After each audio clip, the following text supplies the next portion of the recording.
얼마 전 저는 넷플릭스에서 욕구 불만에 사로잡힌 육아맘의 39금 포르노 세수 라이프를 정주행하고 몹시 놀라고 말았습니다.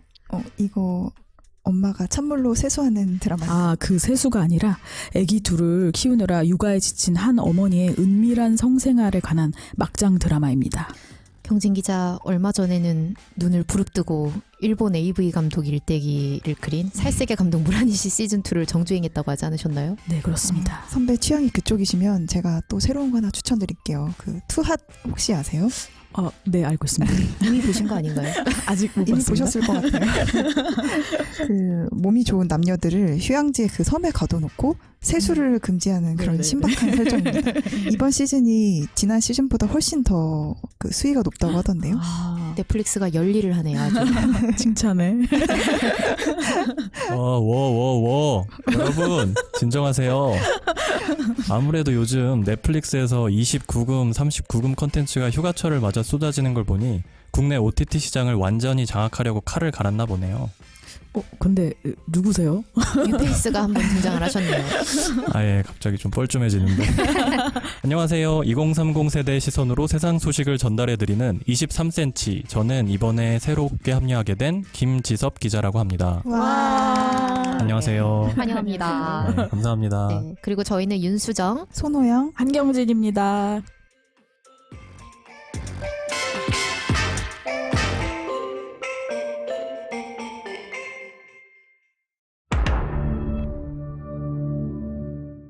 이번 주 23cm 주제는 넷플릭스 얘기인데요. 우선 저희 뉴페이스 김지섭 기자 소개부터 잠깐 하고 넘어갈까요? 네, 다시 한번 인사드리겠습니다. 안녕하세요. 저는 조선일보의 글로벌 경제금융 섹션 위클리비즈 민트의 기사를 쓰는 김지섭입니다. 그 전에는 경제부와 산업부, 사회부를 거쳤고요. 이게 뭐 너무 저에 대한 TMI가 될지 모르겠는데 조금 더 저에 대한 말씀을 드리자면 올해 제 나이가 37살이고 네네. 또 5살 아들을 키우고 있는 워킹 데디입니다. 젊은 아빠시죠. 네, 젊은은 잘 모르겠는데 아빠인 건 맞고요. 네, 그래서 주요 이슈에 대해서 좀 딱딱한 기사를 쓰는 게 아니라 이제 마음 맞는 분들하고 편하게 이렇게 썰을 풀어볼 수 있는 자리에 참여하게 돼서 너무 기쁘고 기대도 큽니다. 청취자 여러분들도 처음 만나뵙게 돼서 대단히 반갑습니다. 네, 지석 기자가 전격 영입이 되면서 저희 23cm의 평균 연령이 조금 좀 올라가게 됐습니다만 죄송합니다. 소폭 향상이 되었습니다만 앞으로 또 저희가 이제 처음 맞이하는 육아를 경험해본 멤버잖아요. 그래서 맞아요. 젊은 아빠의 찰진 드립을 좀 기대해 보도록 하겠습니다. 그리고 이제 오늘 주제에 넷플릭스 얘기를 해볼 텐데요. 일단 저희 그 토크를 크게 두 구간으로 나눠서 말씀을 드려보려고 해요. 토크 보안관이신가요, 지금? 늘 그렇듯 주제가 딴 데로 새지 않도록 철통방어를 하면서 말씀을 드리도록 할게요. 일단 요즘 어딜 가나 넷플릭스 얘기를 한 번씩은 꼭 다 하시잖아요. 이거 안 보신 분들 없으실 정도로 이제 많은 분들이 이제 이용을 계속 해 나가고 계시는데 그래서 준비를 했습니다. 우선 첫 번째 토크. 네, 첫 번째 얘기가요. 망 중립성이라고 혹시 들어보셨나요? 여러분 이거 재미없는 거 아니고요. 진짜 네. 재밌는 거고요. 용어부터가 재미가 없어 보이기는 하는데요. 강요당하는 인간적으로 이 망 중립성 문제가 좀 중요해요. 그래가지고 저희가 알고 네. 넘어가줘야 돼서 네. 이제 야심차게 준비를 했습니다. 왜 알고 지나가야 되나요? 그래야 두 번째 토크가 더 재밌게 느껴질 수 있기 때문에. 하늘한 미치군요. 네, 지난달에 넷플릭스랑 SK 브로드밴드 인터넷 업체죠. 거기 법원에서 아주 그냥 싸움을 벌였잖아요. 그래가지고 이게 전 세계적으로 인터넷 업체랑 그 인터넷을 이용하는 그런 OTT 업체가 막 판결까지 나온 거는 유례가 없는 리딩 케이스래요. 그래서 이건 문명 시민으로서 우리가 한번 좀 알고 넘어가자. 그리고 우리 모두와 또 무관하다고만은 볼 수가 없는 게 이게 쉽게 말하면 인터넷 이용료를 두고 또 싸움이 네. 벌어진 거거든요. 그리고 이게 만약에 이제 넷플릭스에 좀 불리하게 소송이 갈 경우에 이제 요금을 뭐 구독료를 이제 인상을 할 수도 있다라는 얘기까지 나오고 있어서 저희의 생활과도 좀 무관하지 않은 굉장히 밀접한 문제입니다. 그래서 막상 좀 찾아보시려고 하면 좀 귀찮은 이슈일 수도 있는데 그렇잖아요. 알고 가면 저희한테 유익한 그래서 네. 또 앞으로 글로벌하게 제기가 될 이슈이기 때문에 저희가 오늘 한번 짚어드리도록 하겠습니다. 네, 이 넷플릭스라는 거는 거의 시작에 불과한 거고 네. 이 판결이 앞으로 어떻게 되느냐에 따라서 구글, 페이스북, 카카오, 네이버 다 영향을 받을 수도 네네. 있다는 거예요. 그리고 앞으로 이제 원격 의료나 자율주행, 증강현실 같은 이런 온갖 혁신 비즈니스가 펼쳐질 이 미래에 상당히 중요한 쟁점이 될 수 있는 문제다. 그래서 저희가 좀 준비를 해봤습니다. 네, 맞습니다. 아직 2심이랑 3심이 남았지만요. 지난달 열린 1심 판결에서 법원은 일단 SK의 손을 들어줬어요. 그러니까 넷플릭스는 SK가 2019년부터 지속적으로 망 사용료를 내라 하고 요구를 하니까 어이가 없다면서 작년 법원에 쟤네가 우리한테 자꾸 돈을 내라고 하는데 우리가 정말 쟤네한테 줘야 하는데 지급하지 않은 돈, 즉 채무죠. 이 채무가 존재하는지 빚. 확인해 달라라는 소송을 냈어요. 쉽게 말하면은 이제 SK가 넷플릭스에 비투를 한 거네요. 우리한테 빚 있는 거 아니냐. 네, 뭐 일종의 그런 느낌인데요. 네, 그러니까 이제 근데 이 소송을 짧게 이제 법률 용어로 말을 하면 채무 부존재 확인 소송이라는 거를 넷플릭스가 낸 건데요. 이에 대해서 법원은 망 사용료를 제공할 의무가 없다라고 주장하는 넷플릭스의 말을 기각을 했어요. 재판부는 계약 자유의 원칙상 계약을 체결할지 어떤 대가를 지급할 것인지는 당사자 협상, 즉 넷플릭스랑 SK 둘 간의 협상에 따라서 정할 문제라고 했어요. 너무 어려워요. 풀어서 설명을 해주세요. 네, 그러니까 무슨 말이냐면 네. 법원 입장에서는 아니 넷플릭스 너네가 채무가 없다고 얘기를 하는데 그걸 우리 법원이 그렇다고 인정해 줄 필요는 없는 거고 너네 빚 없는 거다라고 인정할 필요가 없다. 네, 맞습니다. 그러니까 결국엔 빚이 없는 것도 아니고 있는 것도 아니네요. 네 빚은 알아서 해라 뭐 이런 건가요? 네, 맞습니다. 그러니까 서로 둘 간에 해결할 문제지 너희의 채무가 없다라는 걸 우리가 법원에서 공식적으로 인정해 줄 필요는 없다라는 네, 한마디로 네. 선긋기를 한 거고요. 아. 그러니까 둘 간에 문제가 있으면 협상을 둘이서 잘 하세요라고 결론을 네. 내린 거죠. 그래서 이 문제가 계속 불거지다 보니까 네. 요즘 여기저기서 망 중립성 이런 얘기가 계속 나오고 있는 상황이에요. 그 망 중립성 하니까 좀 어렵게 느껴지잖아요. 근데 이거 별로 그렇게 어려운 개념도 아니고 되게 간단하고요.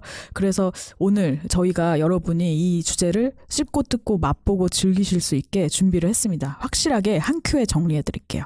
네. 그리고 두 번째 토크는요. 저희가 요즘 왓칭이라고 조선일보 네. 왓칭에서 그 네네네. OTT 리뷰를 정말 열심히 쓰고 있거든요. 꼭 봐주세요. 네네. 그 저희가 휴가철에 이번에 뭘 보면 좋을지 좀 짚어드리려고 해요. 네네네. 그럼 이제 바로 시작해 볼게요. 먼저 넷플릭스랑 SK 브로드밴드가 왜 이렇게 치고받고 싸우는지 부지런한 혓바닥 윤수정 위키가 깔끔하게 설명 네, 들어가겠습니다. 항상 혓바닥이 부지런하게 일을 하고 있는 제가 설명을 드리도록 할게요. 막내 혓바닥은 부지런해야 네, 됩니다. 그렇죠. 항상 일을 해야 되거든요. 혹시 여기 계신 분들 넷플릭스가 한국에서 사업을 언제 시작했는지 좀 아시는 분 계실까요? 한 3년 됐나? 모르겠네. 이게 생각보다 조금 시간이 됐어요. 그러니까 네. 2016년 1월부터 들어오기 시작을 했거든요. 근데 전 세계적으로 넷플릭스가 좀 뜨기 시작한 건 그 이전부터이긴 합니다. 네네네. 넷플릭스가 원래 1997년에 그 미국에서 창업한 DVD 우편 배달 서비스 업체였는데 네. 2007년에 그 온라인 동영상 제공 업체로 변신을 했고 한국에 들어오기 전에 그 2013년에 자체 제작했던 그 미드 하우스 오브 카드 아시죠? 네네네. 이게 네. 거의 네. 대히트를 치면서 세계적인 기업이 됐죠. 사실 거의 사장이 될 뻔한 업체였는데 변신을 굉장히 잘해서 성공을 한 케이스였죠. 네네네. 맞습니다. 그래서 넷플릭스가 한국에도 진출을 해서 한국에 진출을 하자마자 봉준호 감독의 옥자라는 영화에 맞아, 5천만 맞아. 달러라는 거금을 투자를 했고 그 이후로도 5년 사이에 쭉 이제 킹덤, 승리호 이런 데이트작들이 나오죠. 한 번쯤은 다들 들어본 작품들이 맞아, 참 많이 있는 것 같아요. 그러니까 뭐 이건 너무 유명한 작품들이어서 이런 작품들이 쭉 나오면서 이제 K 컨텐츠 업계에도 굉장히 큰 지각 변동을 일으켰어요. 넷플릭스가 정말 저희 그 컨텐츠의 모든 것을 바꿨다고 할 수 있는 게 일단 먼저 그 전통적인 TV의 시청 방식을 완전히 바꾼 거예요. 그러니까 원래는 저희가 방송사에서 편성하는 대로 뭐 1회, 2회 보고 일주일 기다려서 또 다음 거 보고 이렇게 맞아. 편성해주는 순서에 따라서 시청하는 거였는데 이제는 정주행이 가능하게 된 거잖아요. 그리고 원하는 싫으면 순서에 따라서. 건너뛰기 할 수 있고. 그렇죠. 맞아요. 그럼 계속 돌려가면서 볼 수도 있는 거고 이제 거기에서 그치지 않고 영화 산업까지 위협을 하게 된 거예요. 극장보다 넷플릭스에서 먼저 공개하는 게 몇 년 전까지만 해도 굉장히 이제 논란거리였었는데 요즘엔 너무 당연하게 됐잖아요. 코로나 시국도 있었고 우리나라에서는 그 2017년에 아까 말씀하신 그 옥자 사례 때문에 처음 화제가 됐었는데 넷플릭스하고 영화관을 동시에 개봉을 하게 된 거죠. 그러면서 이제 콘텐츠 업계에 정말 말씀하신 대로 지각 변동을 일으켰다. 완전히 이제 바꿔보는 거죠. 사실 영화 말고 드라마도 상당히 예능도 많이 만들고 있어서 이제 공중파들한테도 굉장히 위협이 되고 있다고 평을 받고 있고 또 이제 넷플릭스가 국내에 많이 이제 끼친 영향 중에 하나가 이런 넷플릭스 형태의 그 업체들을 그 영상 그 제공 플랫폼이 OTT 매체라고 이제 총칭을 하거든요. 그래서 이걸 본따서 뭐 웨이브, 티빙, 왓챠 같은 많은 OTT 매체들이 등장을 했고 이 OTT 매체를 전문 용어로는 콘텐츠 프로바이더 CP라고 얘기를 해요. 근데 이 이 넷플릭스 같은 CP사가 영상을 사람들한테 연결을 해주려고 하면 뭐가 가장 먼저 필요할까요? 네, 선생님. 인터넷이요. 야, 예, 잘했어요. 스티커 한 장 드릴게요. 네, 맞아요. 그 인터넷 망이 일단 필요한데 이 인터넷 망은 현재 저희가 그 다들 가정에서 다달이 돈을 내고 쓰고 계신 그 인터넷을 말씀을 드리는 거예요. SK 브로드밴드, 뭐 KT, LG 같은 요 업체들을 인터넷 통신 사업자 ISP라고 얘기를 하는데 여기서 이제 넷플릭스가 영상들을 이제 제공을 하는 인터넷 망의 품질을 좀 관리를 하고 또 이걸 쓸 수 있게 제공을 해주고 있는 거죠. 그 CP, ISP 이런 단어 진짜 어려워 보였는데 맞아요. 좀 까봐보니까 네. 단순한 용어예요. 되게 굉장히 단순한 용어인데 굉장히 어렵게 용어만 붙여놓은 네. 겁니다. 그래서 이렇게 전에 없이 OTT 시장이 좀 커지면서 당연히 이제 그 인터넷 망을 통해서 가는 영상들도 굉장히 많아지게 됐죠, 용량이. 네. 그것 때문에 굉장히 이 인터넷 사업자들이 이제 SK 브로드밴드 같은 데가 이 인터넷 망을 관리하는 비용이 예전보다 더 많이 늘어나게 된 거예요. 그래서 네, 네. 아, 너네 처음에 약속했던 것보다 비용을 많이 쓰고 있다라면서 이제 넷플릭스에 그 항의를 하게 된 거죠. 그래서 SK 브로드밴드 같은 인터넷 업체 입장에서는 안정적으로 이제 소비자들한테 연결 속도를 제공을 해야 되는데 그쵸, 넷플릭스처럼 이렇게 과부하가 걸리는 존재가 좀 부담이 되기 시작한 네, 거네요. 그렇죠, 그렇죠. 그러니까 넷플릭스가 처음 한국에서 사업을 시작했을 때는 미국 시애틀에 있는 트래픽 중개 업체를 통해서 그 해저 케이블을 태평양을 건너서 타고 SK 브로드밴드가 이제 끌어오는 방식이었대요. 그런데 이제 한국 이용자가 너무 많아지니까 SK가 시애틀에서부터 끌어오는 게 좀 너무 부담스러운 거죠. 그래서 두 회사가 이제 협의를 해서 2018년 6월에요. 시애틀에 있던 그 트래픽 중개 회사를 일본 도쿄로 옮기고요. 그 넷플릭스는 미국에서 도쿄까지 보내주면 SK는 도쿄에서 한국까지만 끌어오기로 협의를 하게 됐습니다. 아, 네, 그렇군요. 예전에 저 대학 다닐 때 이제 학점 잘 주면서 출석 체크는 안 하는 그런 네. 그 인기 수업들 있잖아요. 네. 금방 마감되는. 풀 수업. 네. 네, 그런 수강 신청할 때 이제 그거 꼭 해야 되니까 저희 입장에서는 그래서 집에 컴퓨터가 있는데도 네. 일부러 막 아침 일찍 학교와 PC방에 자리 잡고 막 저도 광크라고 했었거든요. 그래서 물론 성공한 적도 있고 실패한 적도 있는데 그래서 이제 그렇게 했던 이유가 아무래도 이제 학교랑 가까이 있으면 그게 더 네네. 빨리 이제 반응을 하니까 마우스를 빨리 클릭하면 그게 빨리 딱 그 접속이 돼서 수강 신청에 성공할 거라고 생각이 들어서 이제 다들 네. 그렇게 했던 건데요. 이게 어떻게 보면 좀 일리가 나름 있었나? 일리가 있었던 걸까요? 그렇게 보면. 저도 일부러 학교 도서관에 가서 하고 그랬었거든요. 기분 탓인 줄 알았는데 이게 일리가 있는 거였네요. 거리라는 게. 저는 그걸 몰라서 집에서 신청해가지고 다 망했던 거네요. 어쨌든 이렇게 그 물리적인 거리도 상당히 중요하기 때문에 넷플릭스가 트래픽 중개 업체를 시애틀에서 일본으로 옮기게 됐었는데 넷플릭스가 그때 옮길 때 그 미국 본사에서 일본까지 해저 케이블 설치 비용을 댔었거든요. 근데 이제 일본에서 한국까지 오는 해저 케이블 설치 비용은 또 SK 브로드밴드가 대줬다고 해요. 그래서 네네. 공사 비용을 좀 나눠서 부담을 하고 속도는 좀 함께 빠르게 유지를 하자 이런 네네. 취지였던 것 같은데 여기까지는 굉장히 두 기업이 누이 좋고 매부 좋게 잘 사이가 좋았죠. 평화롭게 이제 됐었는데 문제는 이게 끝이 아니라 시작이 됐다는 겁니다. 네, 넷플릭스가 덩치가 너무 커진 거죠. 그때에 비해서 트래픽이 계속 폭증을 하고 있고 올해 저희가 그래서 왓칭 팀도 출범을 했잖아요. 그러니까 SK가 공개한 넷플릭스 트래픽이요. 이게 판결문에 나온 건데 2018년 5월에는 35기가 bps, 근데 2020년 4월에는 523기가 bps래요. 그러니까 15배가 늘어난 거예요. 굉장히 굉장히 늘었네요. 단기간에 엄청 엄청 늘어난 거죠. 늘어나네요. 그러니까 공식적으로 또 밝히고 있지는 않은데 넷플릭스의 월간 순 이용자 수가 34만 명에서 같은 기간에 이제 618명까지 18배가 늘었다는 통계도 대박, 나오더라고요. 대박. 돈도 많이 벌었겠네요. 네. 엄청 늘었네요. 거의 발등에 불이 떨어진 SK가 긴급하게 비용을 들어서 이제 국제망 회선도 빌리고 서버 용량 추가 증설하고 또 일본 그 업체 안 거치고 도쿄 넷플릭스에서 직접 트래픽 연결도 해보고 근데 그래도 하다 안 돼가지고 2020년 1월에 홍콩 넷플릭스 서버랑 SK 회선을 직접 연결을 해서 홍콩 한국 해저 케이블로 소통을 하고 그러니까 그야말로 난리가 난 거죠. 그러니까 지금 듣고 보니까 제가 날밤 까면서 이렇게 재생한 39금, 29금 콘텐츠들이 이제 도쿄, 홍콩, 해저 케이블 타고 온갖 경로로 지금 왔다는 거잖아요. 그렇죠. 선배가 밤새 그걸 보신 게 이제 그 트래픽 폭증에 굉장히 기여를 하셨던 거죠. 아, 선배 트래픽 주범이시네. 해저 케이블 칭찬해.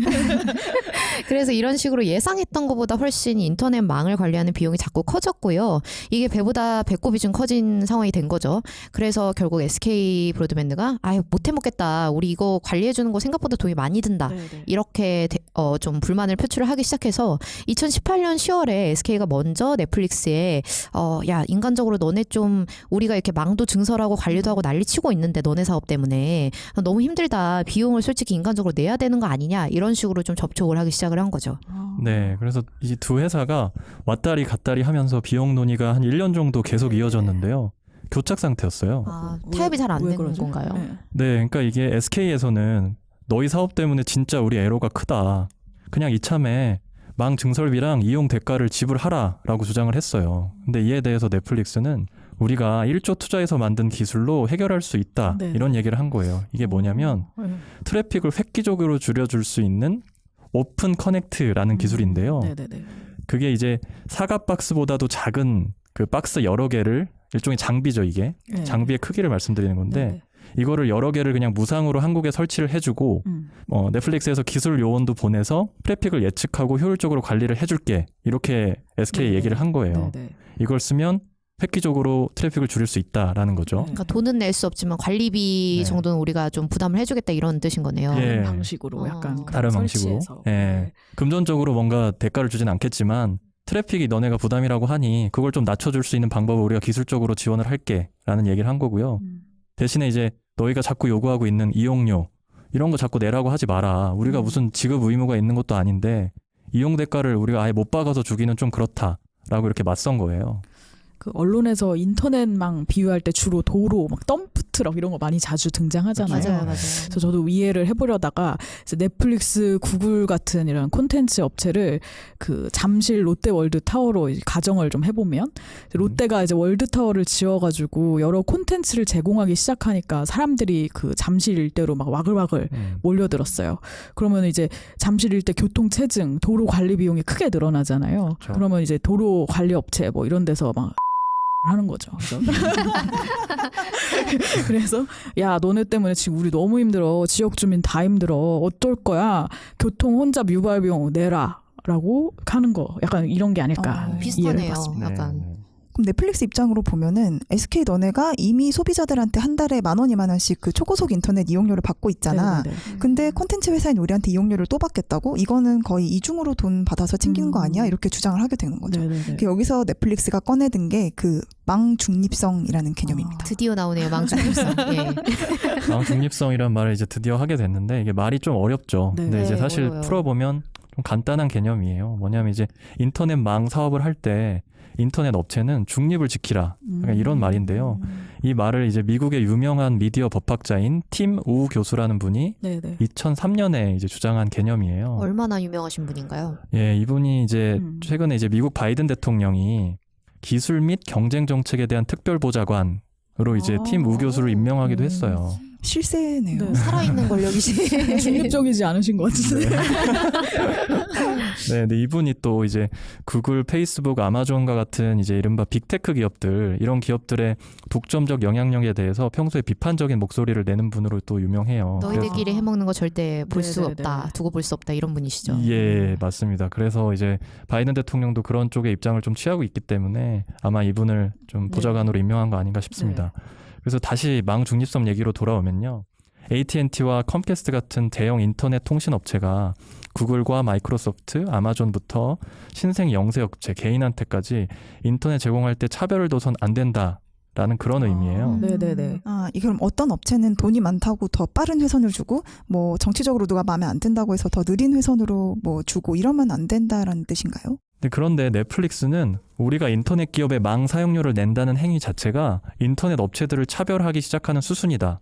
이런 주장을 하는 거고요. 그렇기 때문에 망 중립성 원칙에 위배된다. 이렇게 주장을 합니다. 들어보면은 망 중립성이 영세기업, 뭐 소수자들의 뭐 인터넷 이용 권리를 보호하겠다는 되게 착한 개념 같은데 넷플릭스는 이미 글로벌 공룡이잖아요. 사실 바이든 대통령이 때려잡고 싶어하는 그 거대 기업들에서 빠질 수 없는 네, 그 시가총액, 그 나스닥 시가총액 찾아보니까 넷플릭스는 269조 얼마, 그러니까 270조 가까이 되고 SK 그룹은 전체 시가총액이 한 212조 정도 나오는 거 보니까 둘 다 거인이에요. 거인과 거인의 싸움에 망 중립성이라는 되게 착한 개념이 등장하는 것도 되게 웃긴 것 같습니다. 그래서 지금 현재 구글과 페이스북, 넷플릭스 등 이 IT 공룡들이 쓰는 데이터 트래픽이 어마어마한데요. 인터넷망이 10차선 도로라고 가정을 하면요. 네네네. 이 중에서 한 6, 7차선 정도를 점유하고 있는 꼴이라고 해요. 아유, 고속도로에서 이러면 욕 진짜 많이 먹죠. 네, 맞습니다. 그래서 작년 이제 통계를 보면은 콘텐츠 제공 기업이 세계 인터넷망 전체 트래픽에서 차지하는 비중이 한 50에서 70%. 이 정도 된다는 결과가 나왔어요. 네, 아주 큰 비중인데요. 우리나라 같은 경우에 작년 4분기에 하루 전체 트래픽의 4분의 1 이상, 이제 25.9%인데요. 네네네. 이 25.9%를 구글의 유튜브 하나가 다 차지한다. 이렇게 조사가 됐어요. 헐. 네. 그리고 또 이제 국내 CP사들인 네이버, 카카오 등도 지금 이제 망을 계속 함께 이용을 하고 있는데 또 여기는 망 사용료를 그 SK 같은 인터넷 업체들한테 연간 1,000억 원가량씩 내고 있대요. 여긴 내고 있네요. 그렇죠. 그리고 네. 해외 CP도 페이스북은 내고 있거든요. 아까 오. 그 언급해 주셨던 네네. 그 구글의 유튜브는 아직 내고 있지 않지만 그러니까 이미 내고 있는 사례들이 있는 거죠. 그래서 이쯤 되면 망 사용료를 아예 안 받는 게 공정하지 않다. 넷플릭스가 무임승차를 하는 거다. 이거 봐주면 오히려 역차별이다. 이런 얘기가 좀 나오기 시작을 한 거죠. SK 쪽에서 나온 얘기겠네요. 그렇죠. SK의 주장이고 근데 사실 그 이제 업계 전반에서도 왜 우리는 내는데 쟤는 안 내? 이런 것도 좀 있었겠죠. 네네네.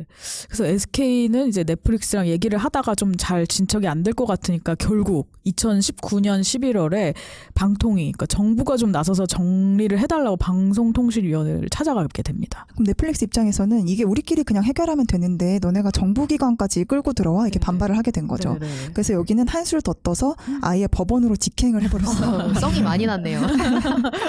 넷플릭스 입장에서는 한국에서 망 이용료라는 걸 명시적으로 내기 시작하면 다른 글로벌 시장한테도 다 내줘야 되는 거예요. 이런 리스크가 하나 있고 뭔가 방통위의 상황이 불리하게 돌아가는 것 같으니까 그런 결정을 하게 된 거죠. 그러니까 전 세계 시장에 진출해 있지만 인터넷 회사하고 소송까지 간 나라는 한국뿐이라고 합니다. 예.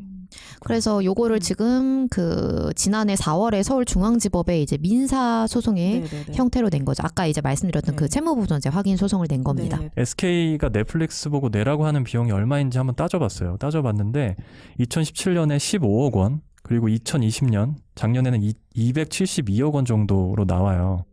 그러니까 넷플릭스가 사실 그동안에는 미국의 컴캐스트, AT&T, 버라이즌, 그리고 프랑스의 오렌지 같은 이런 대형 통신업체와는 사실 사적으로 협의를 해서 다양한 방식으로 어떤 모종의 망 이용 대가를 내고 있었다고 하더라고요. 해외에서는 돈을 냈는데 국내에서는 또 예. 못 내겠다 이런 형국이 된 거네요. 조용히 뭔가 이제 주고받고 있었던 거네요. 예, 뭐 공식적으로 밝히는 건 아니지만 뭐 어떤 좌우간 뭔가를 주긴 줬다는 거죠. 넷플릭스가요. 근데 넷플릭스 측에서는 이거에 대해서 이렇게 주장을 해요. 우리가 SK에 비용을 안 주겠다는 게 아니다. 아예 안 내겠다는 게 아니다. 네네. 이렇게 앞서 설명드린 그 기술이 있잖아요. 오픈 커넥트. 네. 이 기술을 설치하는 비용을 일단 들여서 우리가 해줄 거고, 그래서 이제 트래픽을 줄여줄 거고, 나머지 부분에 대해서도 좀 같이 열어놓고 협의를 하자. 약간 이런 입장이었는데, 이제 SK는 이제 넷플릭스의 주장이죠, 물론. 네네. 너무 무리하게 이제 자꾸 비용을 대라라고만 주장을 하고 있는데 이게 좀 안 되는 거 아니냐 이렇게 하면 약간 이런 말인 거고요. 네. 그런데 이제 SK가 이런 와중에 갑자기 방통위에 가버리니 넷플릭스는 이번엔 법원 문을 두드리게 된 거죠. 그러면 당연히 이제 넷플릭스가 졌으니까 항소를 하게 했네요. 이제. 네, 일단 지난 15일에 서울중앙지법에 항소를 제기하겠다고 공식 입장을 밝혔고요. 물론 SK도 또 지지 않고 왜 다들 이제 다른 국내 CP사가 지급하고 있는 망사용료를 너만 안 내고 있냐, 너만 부정하고 있다, 뭐 이제 의역을 하면 너네만 무임승차하고 있다 이렇게 비판을 한 거죠. 이런 비판 성명을 낸 상황이라서 아마 2심, 3심까지 좀 첨예한 싸움이 벌어지지 않을까 예측이 되고 있습니다. 근데 이 싸움 넷플릭스랑 SK 싸움으로만 끝나는 게 아니라 다른 업체로도 번질 영향이 크다 이런 점에서 지금 주목을 하고 있는 거잖아요. 네, 우선 통신업계하고 OTT 업계 전반에 대해서 여러 변화를 가져올 수 있다는 예측이 나오는데요. 정부에서도 이제 관련 법안을 정비하는 과정에 착수를 했고요. 네. 과기정통부에서 넷플릭스법 가이드라인 그리고 망중립성 가이드라인 개정안 해설서 최종안을 9월 중에 내겠다 이렇게 예고를 한 상태입니다. 아예 넷플릭스 법이란 게 나오는 거예요. 그렇죠. 일단 작년 12월에 정부에서 사실상 넷플릭스 무임승차 방지법이라고 불리는 그 전기통신사업법 시행령 개정안을 발표를 했거든요. 국내 일평균 이용자 수 100만 명, 전체 트래픽 1% 이상을 차지하는 부가통신 사업자는 통신 서비스를 안정적으로 제공하기 위한 방안을 의무적으로 네. 마련해야 된다. 이런 내용이었죠. 지금 죽다 보니까 SK 같은 인터넷 업체가 결국 위너가 되는 건가 싶기도 하고 KT도 이번 판결 내용을 잘 이렇게 뒤에서 지켜보고 있다가 나중에 이런 넷플릭스 같은 데 돈을 요구할지도 모른다라는 기사도 제가 본 적이 있거든요. 그래서 제가 약간 업계 관계자들한테 살짝 물어보니까 지금 국내 업계에서의 반응은 그러니까 KT하고 LG도 이게 손해볼 거는 없는 거예요. 네네네. 근데 사실 SK가 굉장히 적극적으로 목소리를 내는 거에 비해서 이 두 업체는 굉장히 조용히 있었거든요. 네네네. 그 이유가 이제 어쨌든 이 두 업체는 지금 현재 OTT 시장 진출을 좀 준비를 하면서 넷플릭스하고 제휴를 하는 사업들이 좀 있는 편이라서 네. SK와 달리 좀 조용히 있었던 거죠. 근데 어쨌든 이게 만약에 넷플릭스가 패소를 해서 돈을 내게 되면 당연히 두 업체도 내심 흐뭇해할 수밖에 없는 상황이 될 거고요. 국내 CP사들의 경우에는 사실 이걸 통해서 망 이용료를 낼 필요가 없다라는 게 판결이 나오면 본인들도 이제 낼 필요가 없어지는 거니까 내심 기대를 했던 것 같기는 아, 합니다만. 여러모로 손 안 대고 코 푸는 그렇죠, 사람들이 그렇죠. 근데 어쨌든 역시 그게 손안 대고 푸는 거지. 그렇죠. 근데 또 얘기를 들어보니까 그렇게 대리라는 기대는 사실 거의 안 했다라는 반응인 것 같고요. 그럴 바에야 그냥 다 똑같이 내자라는 게 사실 업계의 반응인 것 같아요. 그리고 또 이제 소시민이 이제 우리 입장에서 사실 제일 민감한 게 사실 망 중립성이고 뭐고 간에 일단 저희가 돈을 내면서 이제 월 사용료를 내면서 넷플릭스 같은 OTT를 이용하고 있는데 네. 이런 그 공룡들 간의 고래 싸움에 이제 저희 같은 그 월 이용자들이 새우등 터지는 꼴이 아니냐 네. 이런 시나리오가 펼쳐질까봐 사실 이게 제일 경계가 되는 네, 건데요. 네. 뭐냐면 이제 넷플릭스가 그 망 이용료를 내다 보면 그 비용을 이제 소비자에게 전가할까봐 이제 그걸 우려하고 있는 거죠. 네. 실제로 넷플릭스가 지난해 3월부터 미국이랑 캐나다에서는 월 구독료를 올렸어요. 근데 한국에서는 그 인상 계획에서 제외를 했었거든요. 근데 이제 망 이용료 부담 때문에 지출이 늘어나면 손실 보전용으로 이용료도 올릴 수 있다. 이런 예측이 나오는 거죠. 네. 그래서 일각에서는 이제 이번 SK 브로드밴드 그 망이용료 청구를 좀 비판하시는 분들도 계세요. 그러니까 괜히 그 가만히 있다가 망이용료 청구해가지고 이제 소비자들만 안 좋게 됐다 해서 좀 빵 터졌던 댓글 하나는 봉이 김선달이 봉이 김선달한테 뭐라고 하는 꼴이다 막 이런 댓글도 있더라고요. 그래서 이제 사실상 넷플릭스 구독자들을 좀 삥을 뜯어서 통신사가 이중가금 챙기는 거 아니냐 이런 식의 좀 지적까지 나오고 있습니다. 네. 그런데 사실 이 망 중립성 이슈 말고도 넷플릭스가 요금을 올릴 이유는 더 있어요. 올해 2분기에 넷플릭스 전 세계 실적은 올랐는데 신규 가입자 수가 작년 2분기하고 비교해서 6분의 1로 줄었다고 해요. 많이 줄었네. 이미 가입할 사람이 다 가입해서 네. 그런 네, 거예요. 네. 그래서 완전 1년 만에 엄청 쪼그라든 건데요. 가입자 수가, 신규 가입자 수가요. 근데 한편으로 다행인 거는 그 디즈니 플러스, 애플 TV 플러스 이런 업체들이 치고 올라오고 있어서 경쟁이 가열되고 있죠. 네, OTT 업계에서요. 그래서 네. 넷플릭스가 무리하게 또 이제 비용 경쟁을 해야 되니까 무리하게 가격을 올릴 수 없는 여건인 거는 있어요. 그래서 디즈니 플러스가 조만간 한국 서비스를 시작을 할 건데 이것 때문에 사실 가입자 이탈을 막으려면 넷플릭스가 올리기 어려운 거죠. 한마디로. 그래서 좀 상황이 재밌게 돌아가는 게 주변에서 이번 판결을 두고 넷플릭스가 요금을 인상할지도 모른다라는 예측은 참 많이 나오는데 정작 넷플릭스 본인들은 요금에 관해서 굉장히 함구를 하고 있습니다. 이제 그런 추측에 관해서 전혀 이제 무대응으로 대응을 하고 있고요. 그리고 또 SK 브로드밴드 입장에서는 이게 사실상 그 넷플릭스가 원래 냈어야 할 망이용료를 여태까지 안 내면서 돈을 벌어왔는데 지금 와서 그걸 내야 한다는 이유로 요금을 올리는 건 우리 탓은 아니지 않냐 이런 반응인 것 같고요.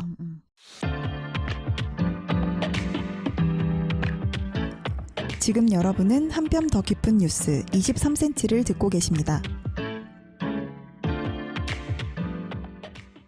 갑자기 이런 생각이 드는데요. 이제 소비자 이용료만 안 오른다면 지금 제가 맨날 늘 다짐하는 게 연예인 걱정, 정치인 걱정하고 더불어서 쓸데없는 3대 걱정 중에 하나인 그 재벌 대기업 걱정은 좀 하지 않겠다. 걱정 지금 제가 이 둘이 싸우는데 내가 왜 걱정하고 있나. 누가 누굴 걱정해. 누가 누구 걱정하나. 둘이 공룡들끼리 알아서 잘 화해하길 바라고 공룡들끼리라고 하니까 넷플릭스는 그 느슨해지지 말고 더욱더 가열차게 핫한 콘텐츠들을 쏟아내길 바란다. 39금 쏟아내라. 네. 가끔 14,500원이 아까울 때도 있고 제가 이제 좀 수틀리면 이제 디즈니로 갈아탈 채비가 돼 있거든요. 나는 저는. 아직 배부르다. 네. 아이, 배고프다. 넷플릭스에서 디즈니 싹 빠지면서 네네. 지금 사실 갈아탈 준비하고 있는 분들 엄청 많거든요. 네네네네. 그럼 저희가 각자 좀 14,500원이 아깝지 않은 작품을 한번 꼽아볼까요? 네네네. 저 코로나 때문에 집콕하거나 여행지에서 그 태블릿으로 보실 분들도 많을 텐데 넷플릭스의 트래픽을 급증시키는 핫한 작품들. 그러니까 휴가 때 뭘 들고 가면 좋을까 네네네. 한번 꼽아볼까요? 네. 해볼까요? 더 정확히는 넷플릭스를 소송까지 가게 한 트래픽 급증 아. 작품을 뽑아보는 그런 말일 시간을 수도 한번 있겠네요. 가져보도록 하겠습니다. 일단 제가 먼저 추천을 좀 해보고 싶은데 다들 아실지 모르는데 저 진짜 넷플릭스의 진심이거든요. 네. 완전. 네. 굉장히 제가- 과몰입하는 스타일. 네. 거의 주 7일을 넷플릭스 보고 계신다는 소문을 들었어요. 하루에 한 4-5시간 정도? 중독 아닌가요? 그죠? 거의. 제가 그 왓칭으로 여러분들께 정말 네. 좋은 작품들을 소개해드리기 맞아요. 위해서 네, 열심히 네. 보고 있는데 이렇게 또 포장을. 일로 하는 거죠. 이게 일로 하는 거죠. 네. 그러니까 일단은 이번 휴가가 최소 5일 이상이다. 내가 한 일주일 정도는 넷플릭스 보느라 잠을 못 자도 좀 괜찮다 하시는 네네. 분들한테는 그 고전 명작인 오렌지 이즈 더 뉴블랙을 추천드립니다. 그거 줄여서 명작이죠. 온유불이라는 네, 애칭이 네, 붙은. 네. 이게 한 평범한 중산층 여성이 대학 시절에 잠깐 이게 실수를 해가지고 교도소에 가서 겪는 내용이에요. 이게 실화를 바탕으로 한 건데 사실 이게 엄청 그 수위가 높거든요. 장난 아니죠. 문화 충격. 네. 1회를 보고 아예 꺼버렸다는 분들도 계시고. 근데 사실 저희가 넷플릭스에 14,500원을 내는 거는 이런 걸 좀 보기 위한 거 아니겠어요? 네, 네, 그런 건가요? 처음 한 사실인데. 네. 아, 저만 제가 그랬군요. 그 공중파, 지상파 관계자들한테 들으면 그 드라마 만들기 너무 힘들다. 넷플릭스에선 이미 그런 뭐 19금 이런 제한 없이 다 쏟아내고 있는데 네, 네. 사실 그 지상파 드라마들은 너무 그런 규제가 많잖아요. 심의를 거쳐야 되고. 그렇죠. 굉장히 요상한 연령 제한이 참 많죠. 그렇죠. 그러니까 네. 그것 때문에 사실 넷플릭스에서는 그런 이제 규제 없는 정말 다양한 주제의 작품들을 볼 수 있다는 게 장점인데 온유불이 거의 그 최정점에 네, 있는 맞아요, 작품이 맞아요. 아닐까 이게 싶습니다. 특히 미국 여자 교도소 생활을 간접적으로 좀 체험해 볼 수 있다라는 맞아요. 걸로 굉장히 유명했던 무서워. 작품이죠. 죄 짓지 말아야겠다는 생각이. 착하게 살아야 됩니다. 네. 이게 아무래도 또 범죄자들의 얘기다 보니까 그런 윤리의 수준이랄까요? 네. 그런 게 좀 저희가 네. 일반적으로 생각하는 예. 안드로메다 텐션. 네, 그런 의미에서 또 선배께 특히 추천해드리고 싶은 아, 게 있습니다. 정말요? 예, 한경진 기자께서 그런 걸 좀 네. 좋아하셔가지고. 네, 아, 죄송합니다. 이런 사람 되는 건가요, 저 지금? 약간 많은 사람들이 지금 길티 플레저로 많이 보고 있는 네. 투핫이라는 아까 아, 잠깐 말씀드린 네, 그 아까 리얼리티 추천해 있잖아요. 주신. 그 섬에 가둬놓고 서로 이제 접촉을 하지 못하게 하는 이제 그런 건데 네네네네. 그것도 보는 사람의 그 윤리 수준을 이제 아. 무너뜨리는 그런 작품이라고 볼 수 저 있는데요. 세상. 음. 네, 네. 어떤 윤리인가요? 그 무너지는 윤리라는 거지. 직접 확인해 보십시오, 젊은 아빠 김 기자님. 아, 애기 재우고 봐야겠네. 다른 건 모르겠고 굉장히 헐벗은 사람들이 많이 나오는 리얼리티 예능이라고는 네, 이렇게 들었습니다. 돌리면서 썸네일만 보셔도 아 네. 이게 어떤 작품이구나 하는 게 딱 네, 이제 알 수 네, 있으실 네, 거예요. 네, 네. 그리고 또 이제 너무 많은 시간을 넷플릭스에 투자하기는 좀 어렵다 네. 하시는 분들한테는 보디가드라는 작품 정말 추천드립니다. 이거 그 옛날에 옛날- 그 영화 아닌가요? 그거 아니에요. 그거 여기서 이렇게 세대 차이가 벌어지나요?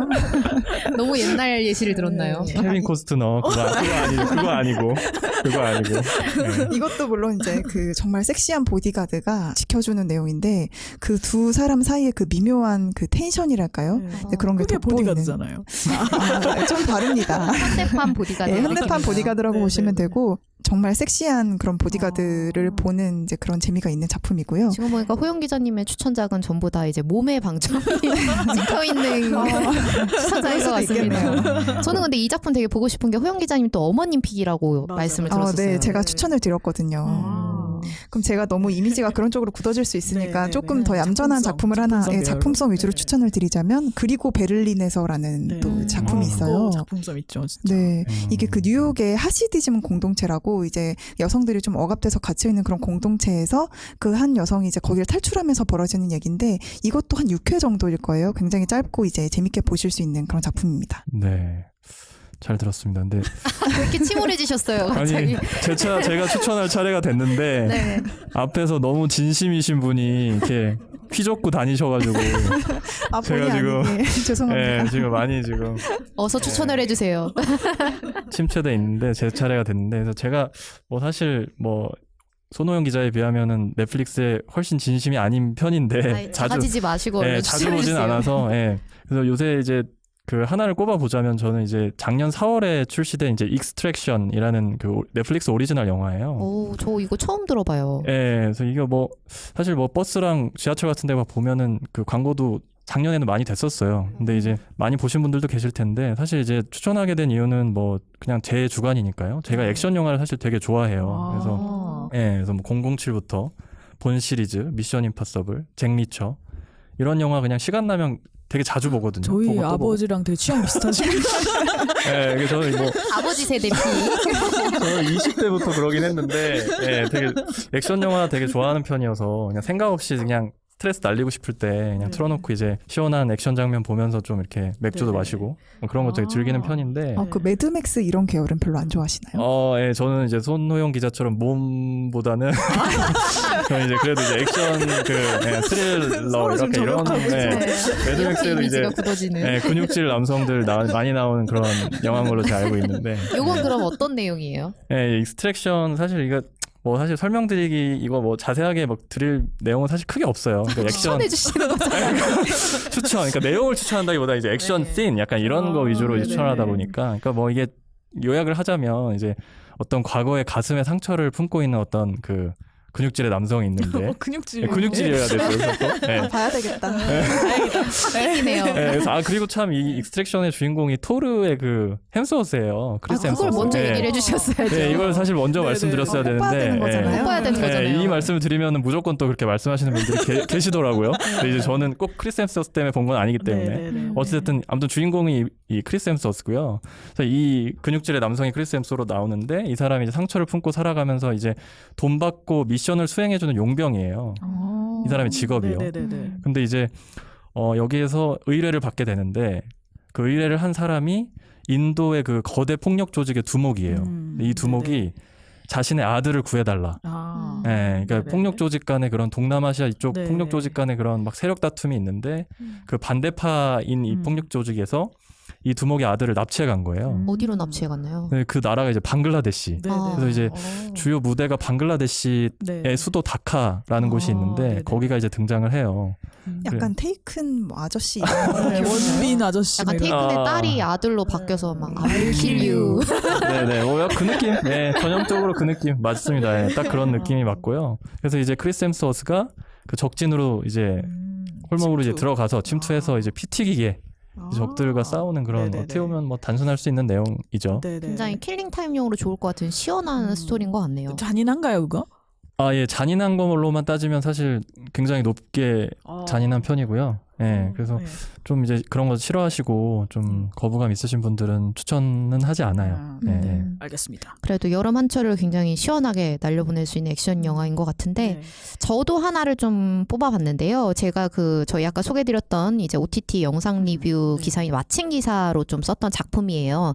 넷플릭스 오리지널 다큐로 나왔던 나의 문어 선생님이라는 제목의 다큐인데요. 요게 그 이제 암컷 문어와 사람 간의 이제 교감을 그린 다큐예요. 수개월 네네. 동안 이제 그 대서양 쪽에 그 문어의 생활을 이제 쭉 추적 관찰을 하면서 그 문어가 얼마나 이제 사람을 잘 인지를 하고 또 이제 반가워하고 애완동물처럼 이제 우정을 쌓아가는 그런 네네. 모습들을 좀 그린 거거든요. 문어가 지능이 굉장히 높다고 네, 거기 나오면 생각보다 그러더라고요. 높더라고요. 한 8살, 9살 아이 수준의 지능을 지니고 있어서 더 똑똑한 거죠. 네. 같이 한번 보세요 그럼. 같이 진짜 자녀분들하고 같이 보셔도 너무 좋은 게 이 그 촬영자가 계속 이제 문어와 인간의 삶을 비교를 하면서 굉장히 많은 감동적인 그 장면들을 좀 해설을 계속 해줘요. 그래서 다큐지만 스토리가 좀 영화처럼 구성이 돼 있어서 지루하지 않게 좀 볼 수 있고요. 그 배경 자체가 굉장히 시원하고 아름다운 바다 배경이기 때문에 네네. 이거를 좀 바닷가 가서 요거 틀어놓고 맥주 한 잔 딱 하면서 뭐 자녀와 함께시라면은 뭐 시원한 음료수 한 잔 하시면서 보시면 정말 딱이지 않을까 싶습니다. 그럼 아까 전에 지섭 기자가 추천하신 그 잔인한 익스트랙션 본 다음에 네, 요걸로 힐링용으로 마음을 네. 좀 정화하면 네, 되겠네요. 그쵸. 네, 문어 안주와 함께. 안 그래도 제가 지금 대본에서 그걸 발견을 하고 누가 이렇게 잔인한 걸 써놓으셨을까. 이거 보시면은 문어 스퀘 같은 거 좀 드시기 힘들어요 절대 한동안. 못 네, 저도 좀 한동안 먹지 못해서 네, 아무튼 강력 추천합니다. 네. 진짜 봐야겠네요. 한번. 네. 저는 아까 초반부에 말씀드렸잖아요. 그 충격적인 그 39금 막장 드라마 네. 뿅뿅 라이프의 그것 한결같이 시네요. 몰래 절대 숨어서 보셔야 됩니다. 요거 어디가 가장 좀 인상적이셨나요? 그 특정 회차가 굉장히 유명하더라고요. 아, 진짜요? 이게 넷플릭스가 어디까지 갈 수 있는가, 갈 네. 때까지 갈 수 있는 그것 더 이상은 충격받으실까봐 말씀 못 드리겠습니다. 그래도 간략히 줄거리라도 좀 설명해 주세요. 그러니까 어떤 되게 그 부유한 네. 그 모든 것을 다 가진 어떤 엄마가 독박 육아에 시달리고 있는데 네. 스트레스를 너무 많이 받고 그 남편과의 그런 생활이 그 충족되지 않는다. 그래가지고 그런 욕구 불만에 사로잡히세요. 그래서 과거에 이제 나쁜 남자를 사귀었었는데 한쪽으로는 되게 그 출중하셨던 분이었던 거죠. 그래가지고 그 어떤 생활이 부족하고 어떤 게 출중했다는 건지. 저희 방송 오늘 위험하네요. 그래서 그 엄마가 1화부터 8화까지 계속 그런 생각에만 사로잡히신 8화 어떤 동안이요. 너무 긴 거 아닌가요? 네, 분이 나와가지고 네. 그래서 그런 하여튼 평점은 좋지 않습니다. 지금 젊은 아빠가 네. 고개를 절레절레 하셨어요. 절대 아. 자녀와 함께 볼 수는 네, 없겠구나. 절대 안 됩니다. 절대 안 됩니다. 근데 이게 그럼 왜 추천하시는 거예요? 평점이 낮은데 뭐 때문에 추천하시는 건지 좀 말씀해 길티 주시면. 플레저 같은 거죠. 됐어요. 약간. 좀 약간 그렇습니다. 중독성 있는 그런. 네, 많이 길티한데 그렇습니다. 근데 사실 논란이 많은 작품이긴 하지만 어쨌든 그 한국에서 굉장히 유교 문화가 강한 한국에서 네, 네, 이런 걸 네. 볼 수 있는 매체가 좀 공개적으로 돼 있다라는 것 자체가 좀 어떤 의미에서는 굉장히 네. 신선한 것 같아요. 네, 특히 2030 여성들 사이에서 엄청난 인기를 끌고 있다고 하더라고요. 정말요? 네. 제가 그래서 역시 제가 2030 여성에 해당해서 그리고 원래 금기 시대는 주제가 제일 또 흥미로운 거잖아요. 네, 네, 네. 시청 기록을 잘 지우면 됩니다. 아, 그 정도인가요? 네, 그러면 이제 휴가 앞두신 분들 계시면 저희가 지금 쭉 추천해드린 작품들이 있는데요. 함께 즐거운 여름 휴가를 즐겨보시면 좋을 것 같습니다. 네, 저희 이렇게 오늘 그 넷플릭스와 SK 브로드밴드의 분쟁과 또 넷플릭스에서 어떤 작품들을 보시면 좋을지 한번 다뤄봤는데요. 저희가 다음 주는 이제 그 23cm 방송을 대대적으로 개편을 좀 계획을 하려고 해요. 그래서 한 주 재정비하는 시간을 갖고 좀 그 다음 주에 다시 찾아뵈려고 하고요. 저희 2주 뒤에 다시금 새로운 주제로 찾아뵙도록 하겠습니다. 감사합니다. 감사합니다.